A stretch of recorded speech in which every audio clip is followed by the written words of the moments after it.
Бихте ли се преместили в друга държава заради половинката си?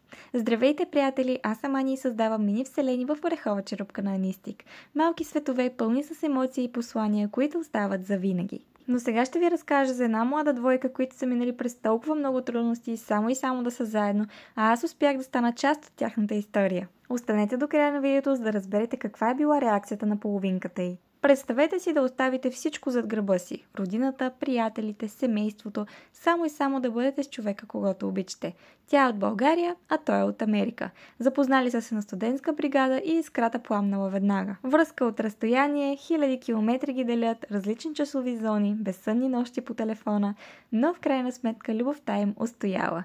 И ето, че най-накрая моментът настъпва. Тя решава да се премести при него в Америка. И тук влизам аз. Тя ми пише с молба да изработя специална мини вселена, която да не е просто подарък, а послание. Отивам при теб и оставам при теб завинаги. Планът бил все едно му отива на гости, но когато отиде там да му обяви, че има намерение да остане там за постоянно. А когато тя му подала малката черупка, той я побрал в шепата си, отворил я и прочел съдържанието, което се крие вътре, тръгнали сълзи от истинско щастие. А вие бихте ли направили нещо толкова голямо за човека, когото обичате?